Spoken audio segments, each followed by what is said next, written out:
Troops, we're live.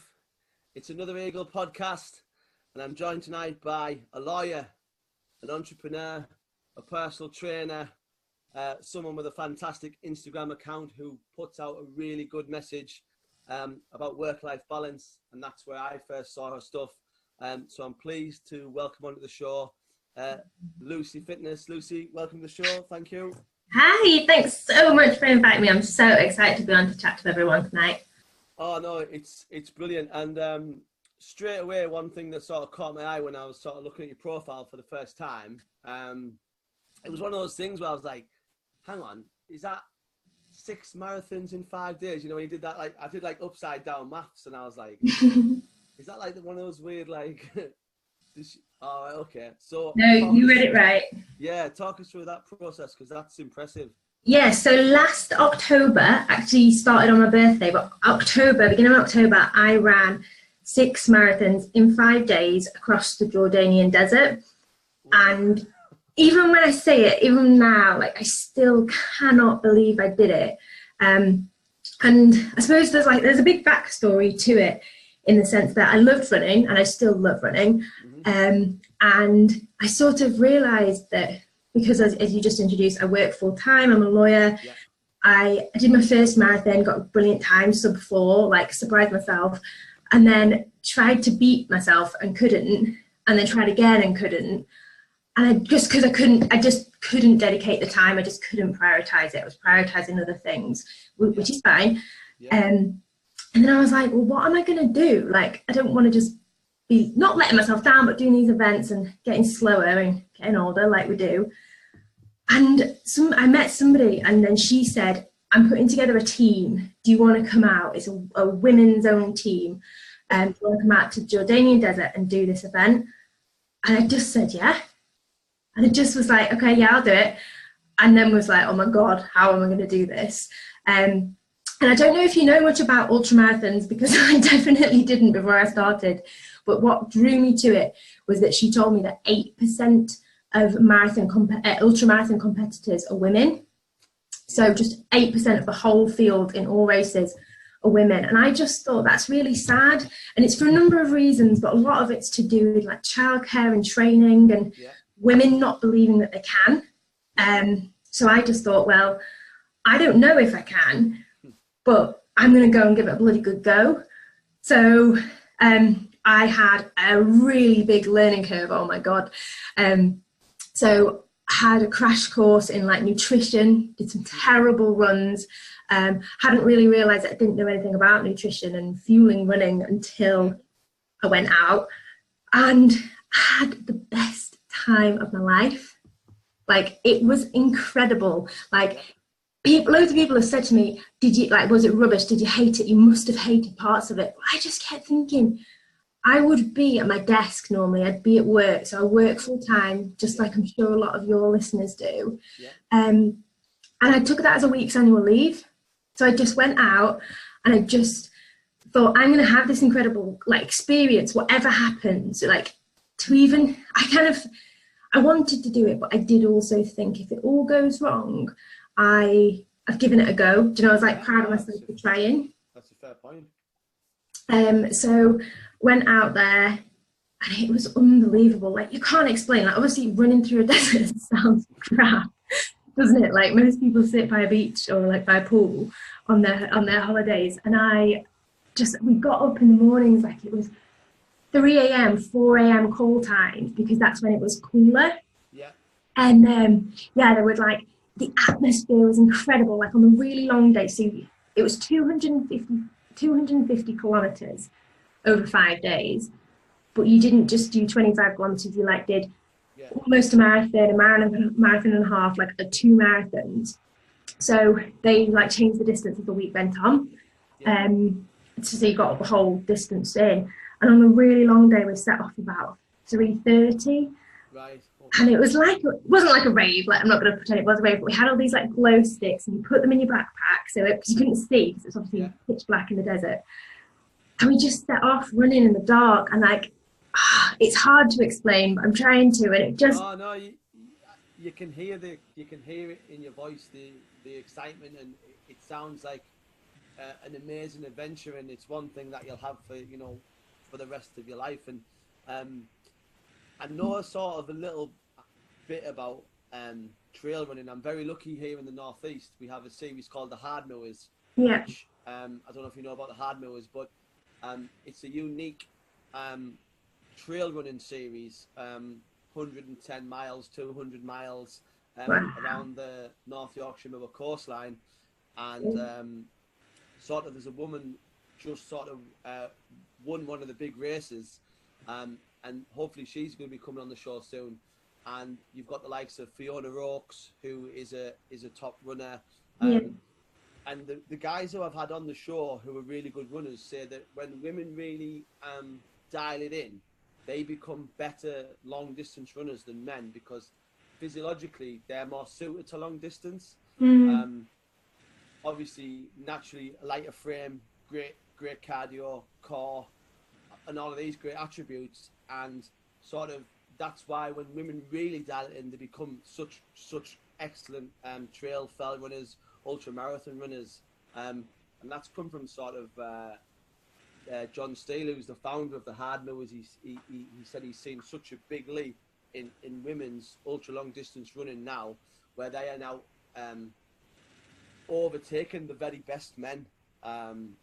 So Yeah, and that's exciting, but I think for me, like, you may know this, you may have seen this, I just try, like, being the best would be amazing, but almost like, I know I'm not going to be the best. I didn't go out there, like, to finish for me would be amazing. And like, it's been so interesting as well, because, like with the marathon, people saying, like, I even just noticed myself, like you say your time because that's what you do. You sort of like, what time did you get if you've done a marathon?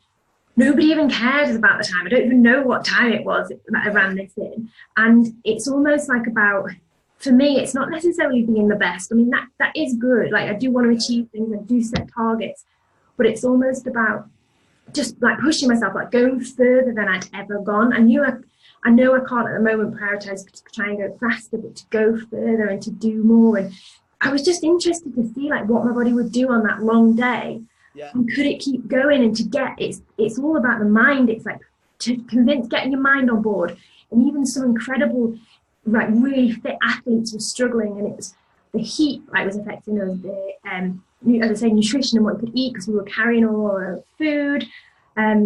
Yeah, it was just amazing. And also like to support other people as well. When you see people out on the trail, it was not for me about a race, like to overtake people. We'd stop and we'd chat, and just like one corner. So one morning I was with my friend Emily, who I'd not really even met before I went out there. So I went on this pretty much not knowing anyone. I'd been on like one day where we'd like met people.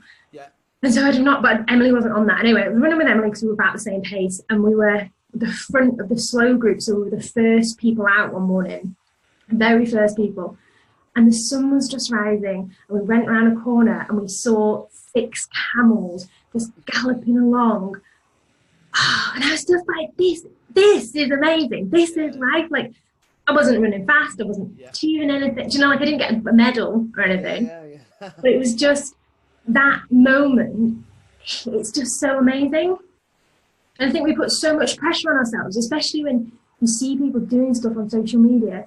And I think sometimes I can be guilty of this, because you show parts of what you're doing.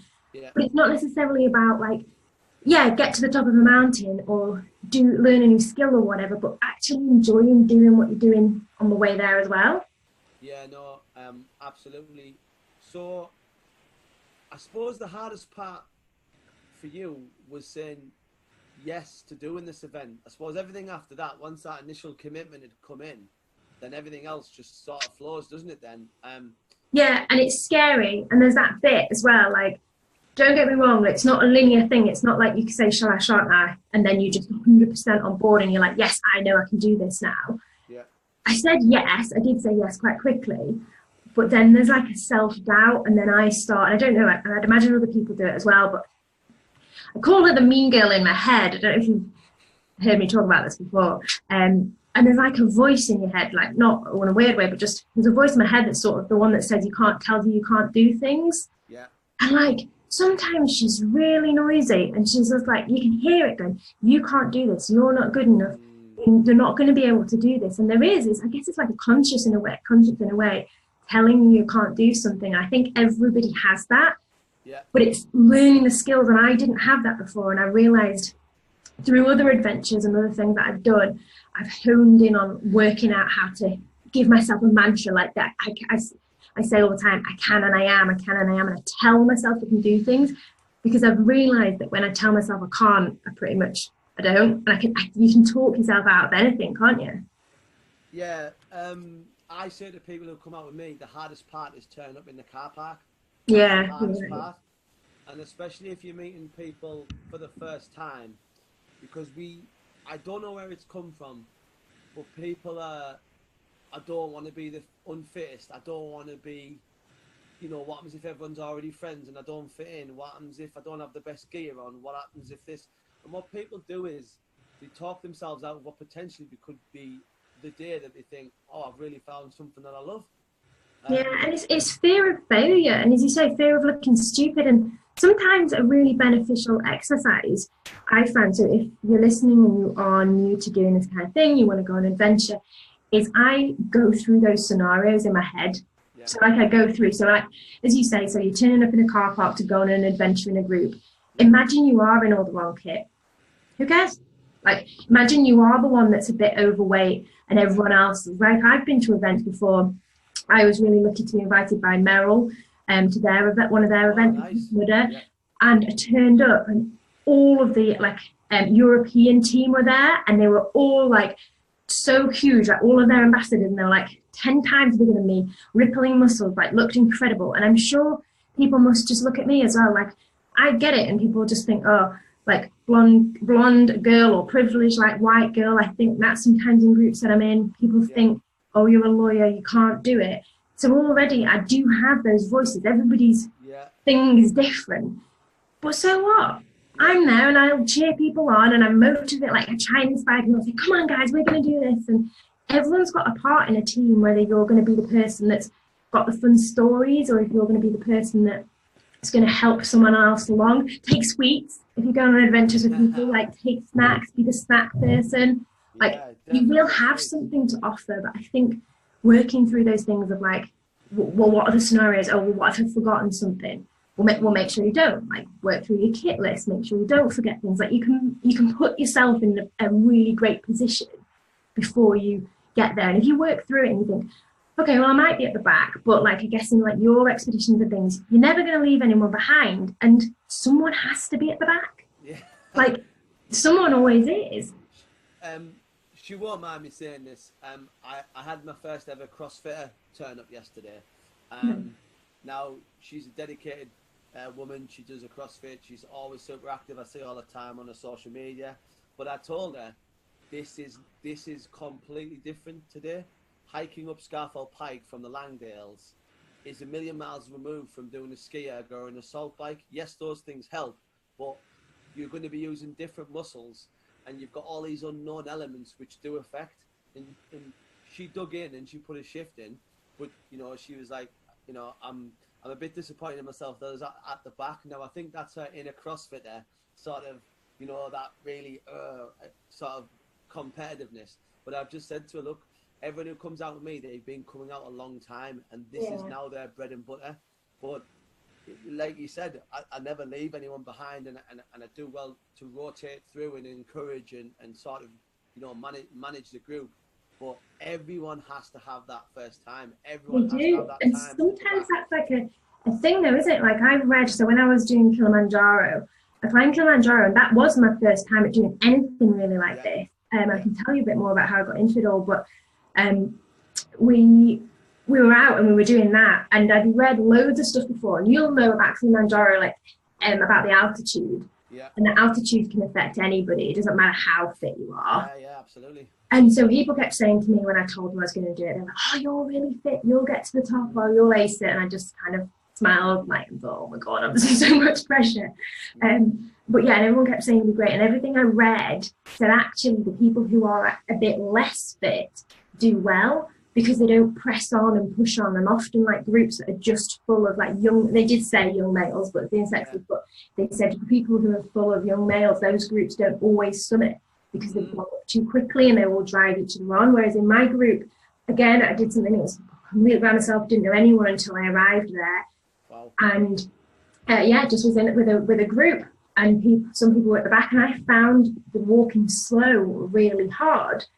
And that for me was something that I had to quickly get like, you have to do it. You can't walk fast. They don't let you walk fast. They let you acclimatise.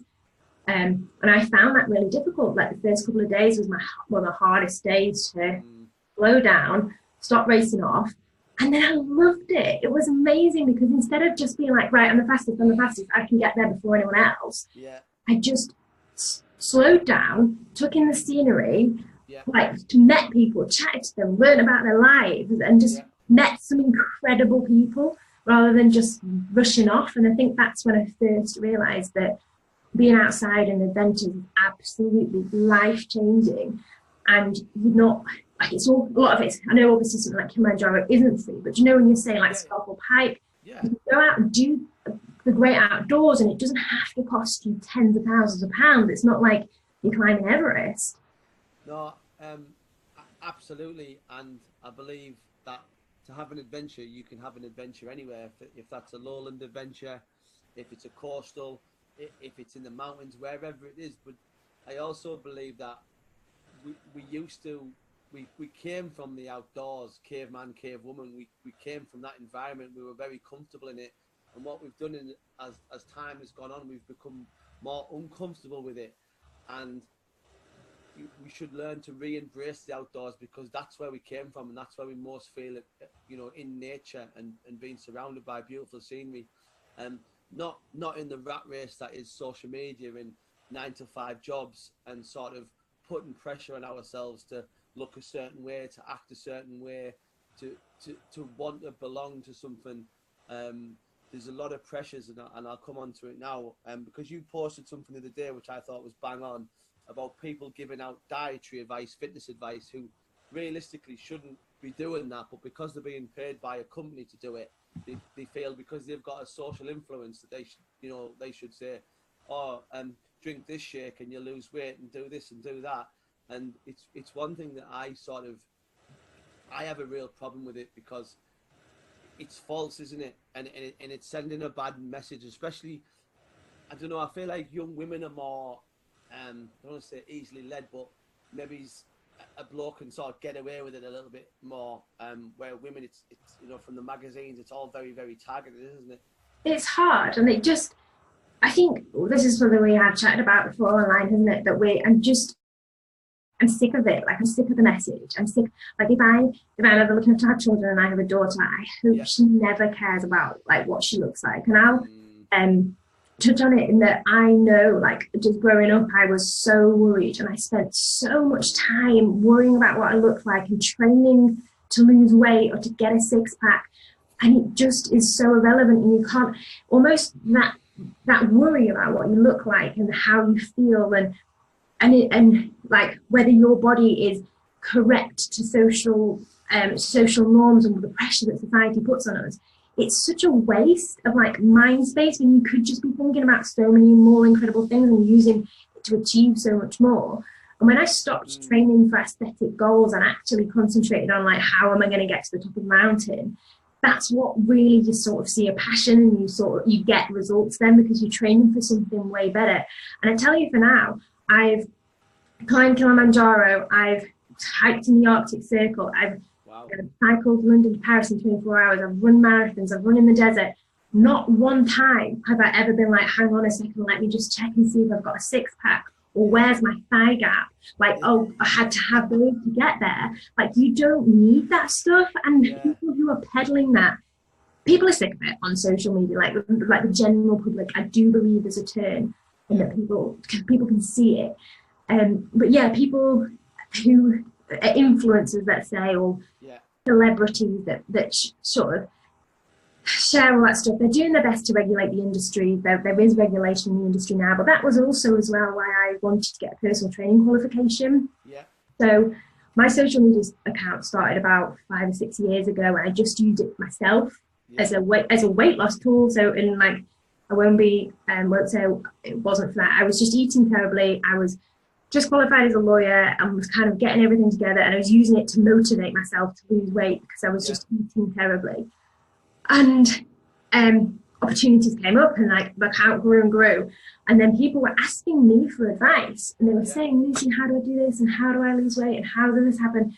And although I did know, because I had been in a gym and I was confident that I was giving the right advice, I'd always not give advice. Yeah. And I was really worried about sharing workouts and things, because even now, like, you can see people, they do workouts and it's like do 10 burpees and 10 squats and 10 alternating lunges. And I think, why? You've got to tell people why, like, what are they training, what are they doing it for? But I was really conscious not to share stuff till I had a personal training qualification. Yeah. And then when I'd got the qualification, I then didn't want to teach anyone or give any advice online if I wasn't still training in person. So I now teach one set of classes, so like 5 classes, and have some online women that I train as well. Yeah.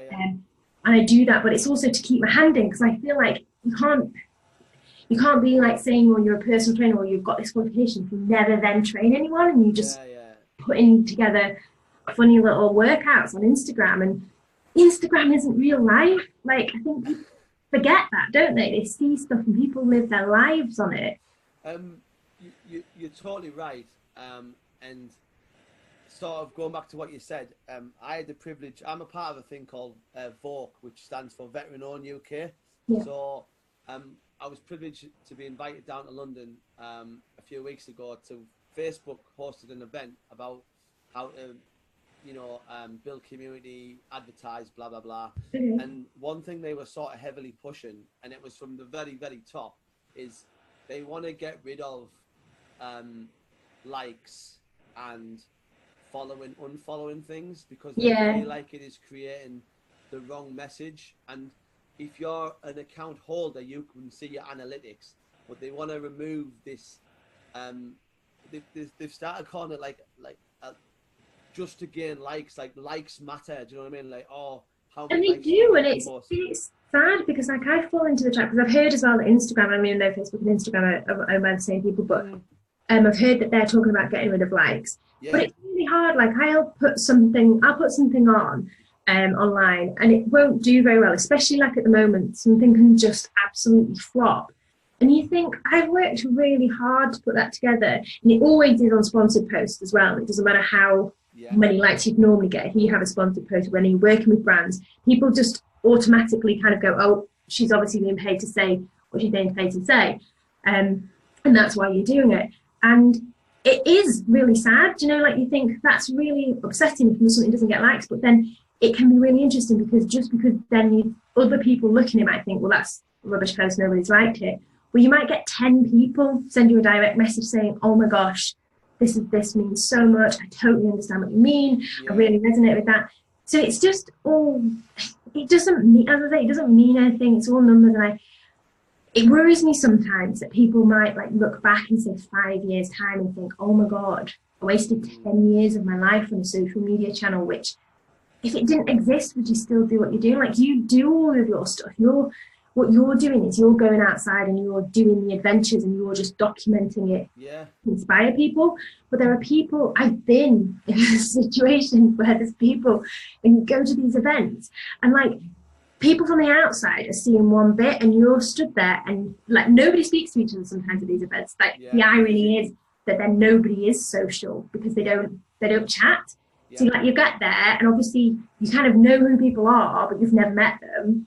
Nobody will come forward and say, hi, I'm Lucy. Like I want to do that, but other people don't, and it's really awkward. And then they're like creating like a perfect setup for something and just creating the perfect picture, which isn't real. And it's just, you just think, oh God, I don't know. Some people love social media, and I like it for the opportunity to inspire people, but then sometimes I think, what are we doing?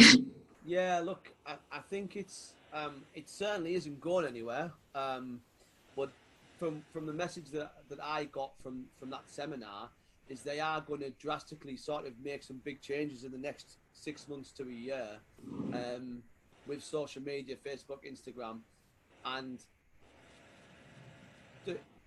you're right. You can attract negativity really. It's hard to build a community. It's hard to get people to engage with you in a positive way. But I tell you what, if you want to pick a fight, just like that. And I don't know if you saw it. I had a new promotion video done now. What I do is very driven towards challenges and sort of going past comfort zones. And that is the message that I put out constantly. That's what I put out. And someone accused me, someone who I've never met, of glamorizing war.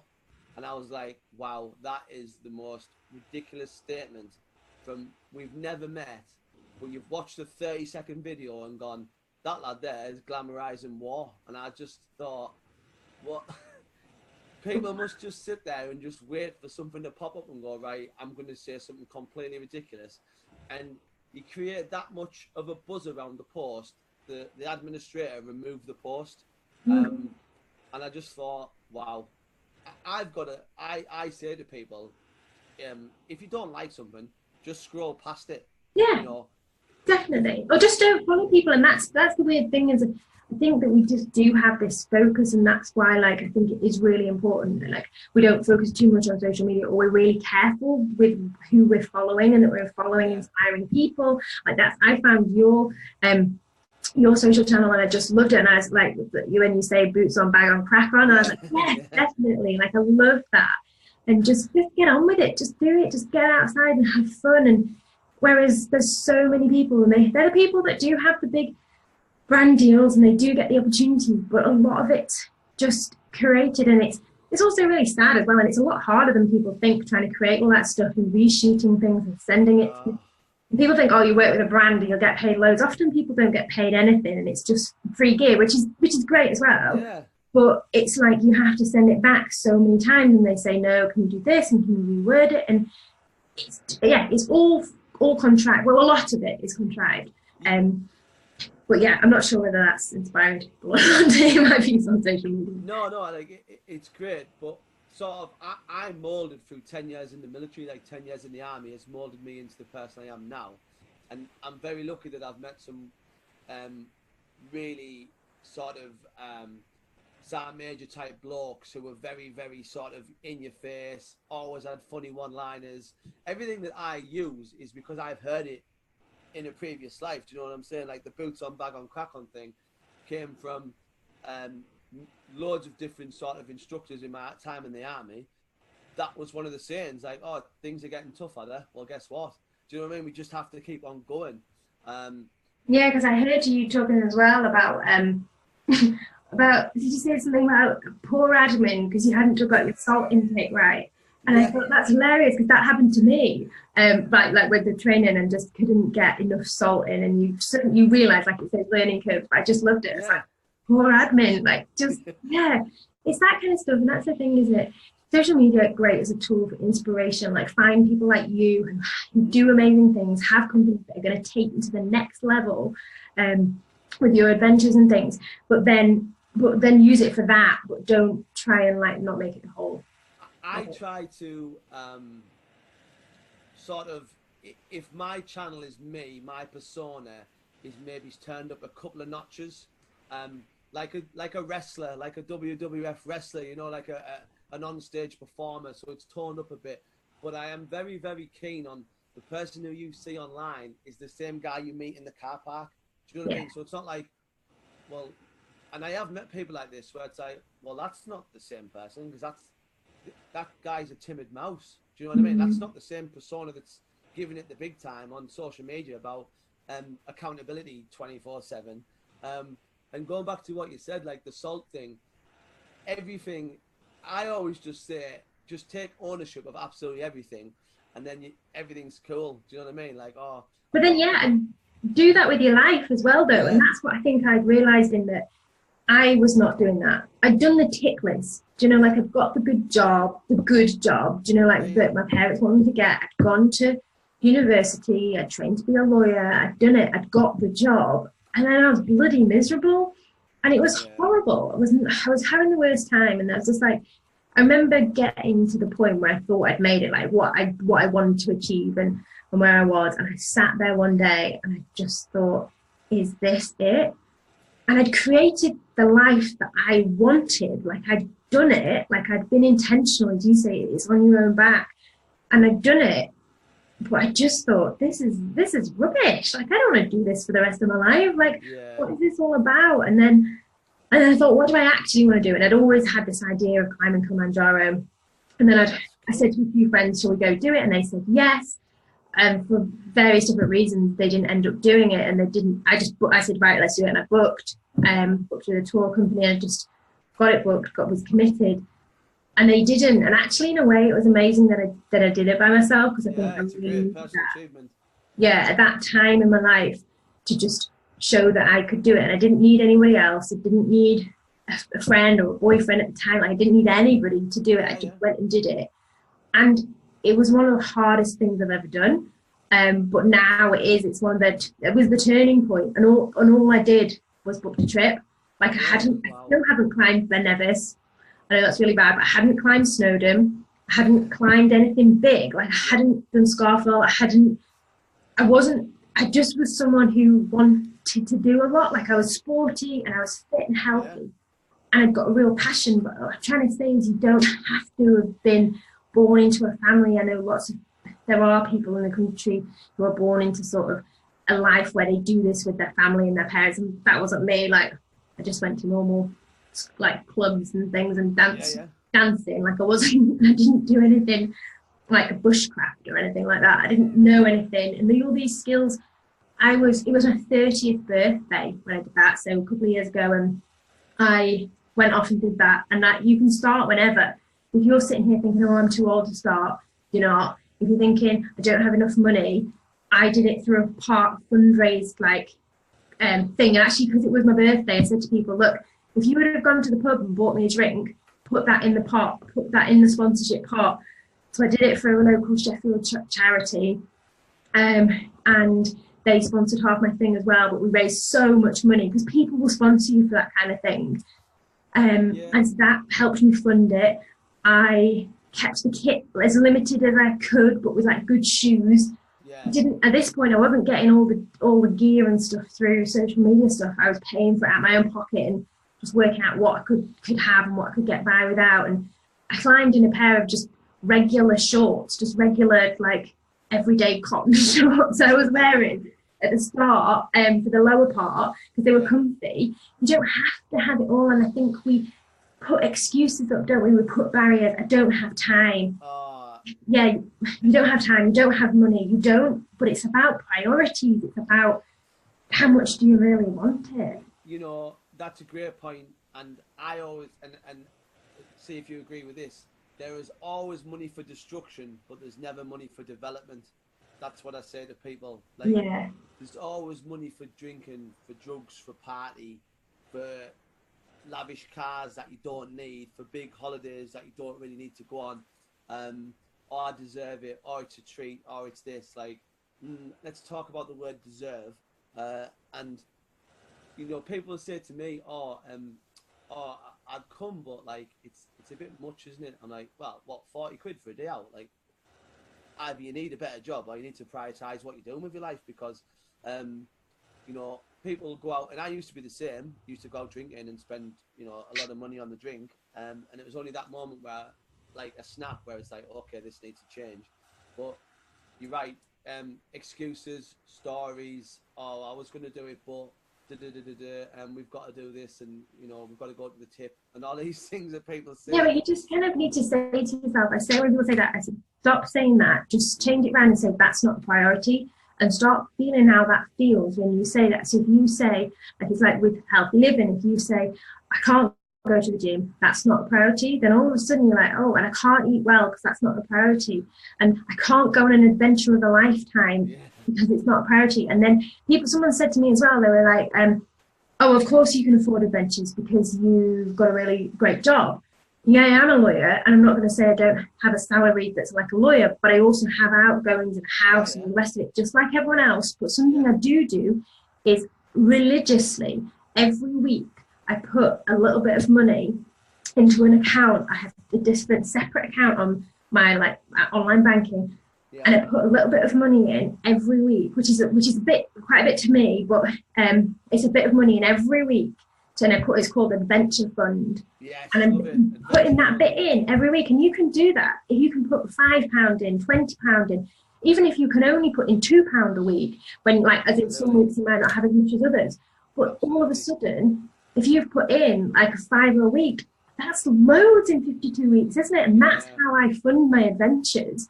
By, as you say, you don't have to spend a load of money. It could be 40 quid. Yeah. A lot of stuff is free, but it's actually, if you actually come down and think about it, it isn't the price that's holding you back. It's never the price. No. It's you're right. It's your priorities of where you are at the time. It's sort of silly. So as a lawyer, I don't know any lawyers, but I can imagine it's quite a time-consuming job. And you do that in London, do you? Yeah, so I live just outside of Hertfordshire. Right. But now, so outside of London. Yeah, and I do that, work full time. It is time-consuming. It's hard, but then like it was really hard to juggle all the training for the ultramarathon, and like I didn't do as much as I could have done, but I wanted to do it. You find the time, like it was exhausting. I've never been so tired, and I know people have families and that kind of thing. So everyone has commitments. But I say, everyone, you can make excuses as well. Yeah, it's long hours as a lawyer, but I enjoy it. I do enjoy it, and it is a challenge. And I've thought a lot, like I'd love to do what you do. What you do sounds amazing. But then I think, at the moment, I think, God, I've worked so hard, I better do it for a few years, because otherwise I've just worked really hard and done it and then quit. So obviously that's a commute to London and back every day. That's a train journey, is it? Yeah. And obviously London is, it's not a place I go very, very much, but I do find when I go there, I am like a fish out of water. It just seems like such a grind, like such a hustle. And when I was there a few weeks ago, I was on the tube and I saw I do a lot of people watching, and I just thought, do people actually speak to each other anymore? Like, what does it actually take for another human being to turn around and say, how's your day gone? Like, we never do that. Up here, like in the northeast, like it is a really sort of friendly place, and you do find yourself speaking to random strangers, and sort of, I don't know where that disconnect come from. It's a shame, and I know what you mean, because I'm from up there, like, and all my family's from the northeast. And so I know it. And I remember, I think it was when I'd gone to uni and I was chatting to people, and I was like, in fact, it was something about rubbish as well. I'd like, you've dropped something, but just kind of saying you've dropped something, not saying you're dropping rubbish. And people, and my friends were like, no, you don't talk to people. We don't talk to people down here. Like, that's not the thing. It's a different world, and I'm definitely not part of that London life. But I think some people are, and that's fine. And that's the thing is, I just love leaving London and getting out, and like we now live like in the countryside, and that's what I love. So it's close enough to get in, but far enough away to go and do stuff. And we travel and we do things on the weekend, and that's sort of what I try and inspire people to do. So I do work full time, but I want to inspire people that you can live a life of adventure on the weekend, and you can do fun things. You can get the overnight sleep up to Scotland. You can go to Wales. You can do things. Or as you say, you don't even have to go far to have an adventure. You can just do something fun on one day to have an adventure. Yeah, look, absolutely. It's important that we, and I'm stealing this off a friend of mine, which is a brilliant saying, don't live for your 9 to 5, live for your 5 to 9. Definitely. And Mark James, shout out, because I love that saying. And when I heard him say it, he has an adventure company, actually Mad Dog Adventures. They're not too far from where you are. He runs stuff out in sort of jungle expeditions and stuff like that. He's a fantastic guy, and it's so important that we don't get, because before we know it, it's, you know, you're heading into your twilight years, you're heading into your 70s, your 80s, your 90s, and you think, have I made the most of it? Have I done what I was here to do? Have I climbed this? Have I done that? Have I reached this goal? You know, it's very, very.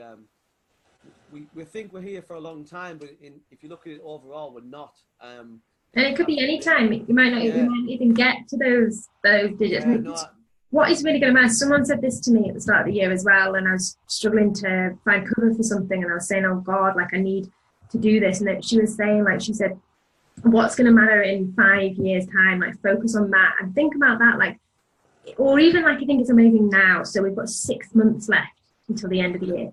In 6 months it's going to be 2020. Like, imagine what you can be doing then if you start now.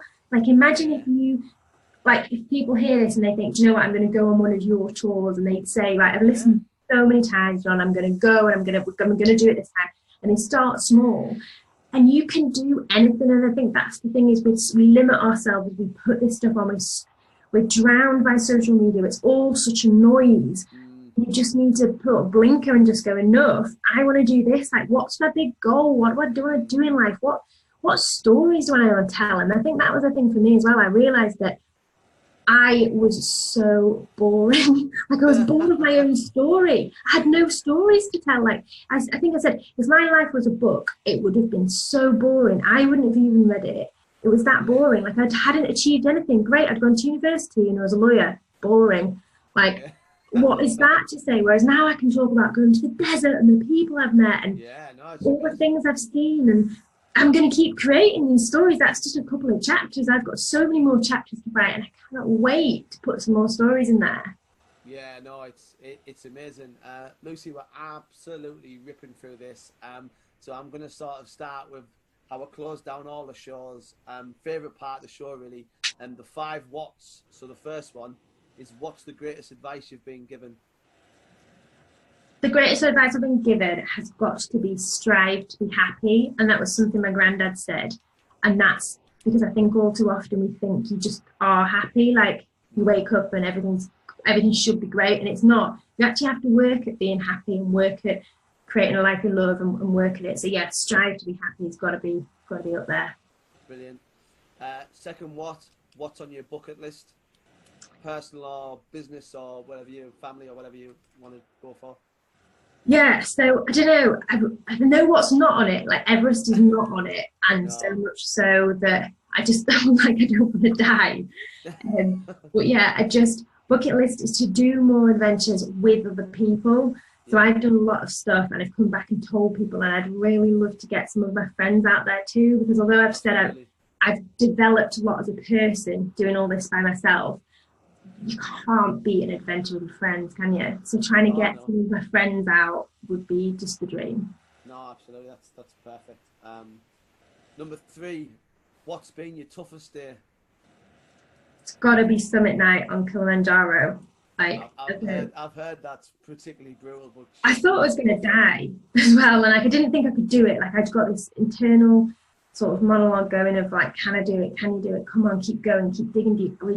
It was at the time of the American election when Donald Trump hadn't been elected then. It was just before then, and we'd all planned that we would talk about that, but we couldn't breathe. It was so windy, it was dark, and I just kept thinking, come on, keep going, one foot in front of the other, one foot in front of the other. And I'd never been so cold. Like, I was wearing all of my clothes, and I couldn't get my gloves off to put more, like those little hotties you can put in your gloves. I couldn't get them off, and I remember standing with my hands out to the guy, and he was trying to help me because they'd just gone so numb, and they were taking people down, and I was like, no, I'm fine, and like, I could barely speak, and I just kept going. I was like, keep going, and you'd look down the mountain and you could see the snake of headlights, torches of people going up, and I was like, come on. And I'd put my headphones in, and I was sort of ran out like sort of the wind, and I could hear people in my head, like my family, and chatting in the way that they do, going, come on Luz, my friend who calls me Lou, come on Lou. And I could hear them like telling me to do it, and I just kept thinking of all my friends back at home and what they'd be saying. Just, I had to give that absolutely everything. And yeah, it was the closest I've ever been to not being able to do it as well. Like, I remember just getting to the top and being really like zigzaggy. I was losing concentration. Like, I was really struggling. I was starving, because you sort of start at just after midnight. So you trek for like 7 hours up this dark, windy mountain. But the feeling at the top, it's just, makes up. That's fantastic. Again, whenever people tell me I'm done or I've had people say done is a very sort of bit of a weird word, because I always say there's always 10 or 15% more. When you think you're done, there's another little bit just here waiting. It's almost like you have to commit to saying, well, we're uncomfortable, but we're going full steam ahead further into it.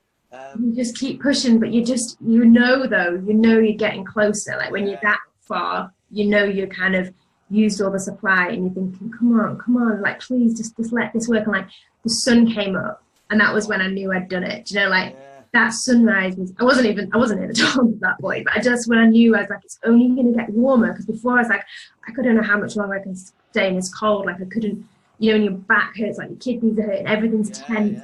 And like, but then I knew, and then I like said to myself, like, you know, when you really start to believe you might do something. Yeah, no, it's an amazing thing. So this will lead me on. What's been your happiest day? One of the best days I ever had was trekking in the Arctic Circle. And we set off from one of the cabins. We were doing like a cabin to cabin route, and we set off from one of the cabins and just carrying all your own stuff for the week. So I'd got this bag that was like bigger than me, and I was with my boyfriend and two other friends as well. And we were hiking, and we just did this fantastic trail, and we got to the top of this bit, and it was perfect view. And then we got our snow shovels out. We made this what we called a snowfer, because we like dug like a sofa out in the snow, dug all that out, sat and ate all our sandwiches, which we'd like packed up and took with us from the little cabin. And then we carried on walking, and we got to the cabin, and I said, we're going to see the Northern Lights tonight. We're going to see them, because we hadn't seen them yet on this trip. And then somebody said to us, oh, have you been down to this, that they call it sauna, like a sauna, the traditional Swedish sauna? And we were like, no, we haven't been there. Like, you've got to go, it's about to close. And we're like, it's in like 20 minutes, there's no point. We're like, go. So we went down to this sauna, and we managed to convince to let it stay on a bit longer. And like, I don't know if you've ever been to a Swedish sauna, but like everyone's just naked. So me and my friend Ali were like, we're putting our clothes on, we're keeping our like bikinis on. So we'd got them on, because we were like, this is kind of weird, like all these naked people. And everyone was just running out into the snow, like running back in. I got in all the snow to like make it hotter, to put it on this fire. It was amazing. And then then I was like, oh no, I've not thought this through at all. I hadn't brought proper clothes down, and I had to walk back out in this. I was like, oh God, like my hair is soaking, because we hadn't washed it either for days. So all this hot water we put on, we're like, yes, we cleaned. This is amazing. We've had such a great day trekking. This couldn't get any better. And we were the last ones in this thing, and the guy's like, get out. Anyway, so we walked out of the thing, opened the door, and oh my God, the Northern Lights were dancing across the sky.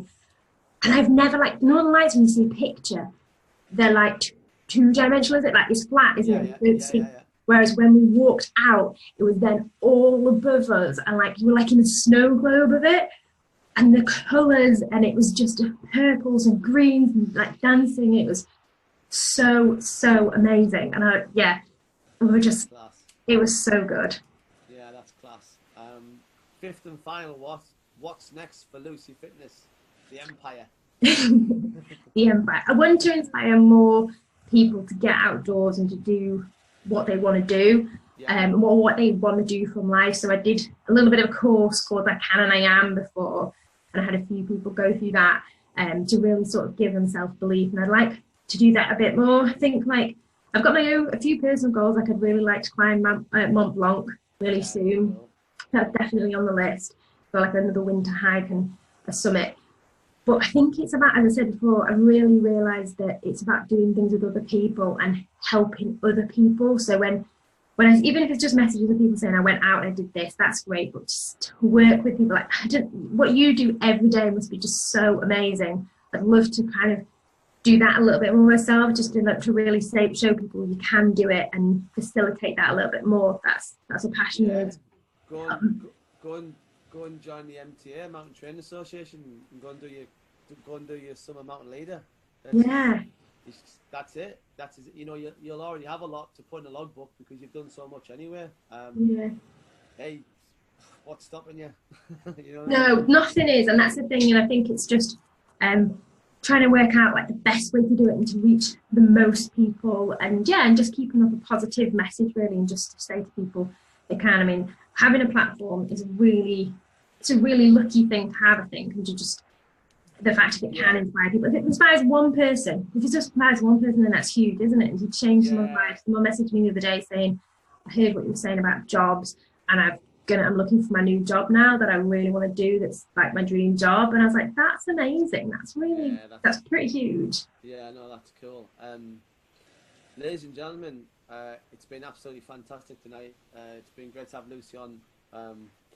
Some things that I sort of picked up on, the mean girl or the mean boy in your head, don't listen to them. They're no good. I can and I am. That's a brilliant saying. And go and start the adventure fund. Everyone should have an adventure fund. That's definitely been fantastic. Lucy, where can people find you? Social media, websites? Where can they track you down? So I'm at Lucy_fitness and LucyFitness.com. So yeah, find me there. And I'm more than willing to share any knowledge that I have or point you in the direction of more of people who, like John, who have more knowledge than I do. No, brilliant. Ladies and gentlemen, it's been fantastic. Another knockout show. Next week, we're going to welcome on Mark James, who I mentioned briefly from Mad Dog Adventures. Those guys are doing, expedition stuff, and I think it's really, really cool. And they've got stuff planned in the jungle and Mont Blanc and all these other great places where your adventure fund could pay for your first epic adventure. And from there, who knows? Lucy, thanks very much for your time. I've really enjoyed speaking to you, and no doubt we'll see each other on Instagram again. Thanks very much for coming on the show. Thank you so much. Thank you. It's been a pleasure. Bye-bye. Bye.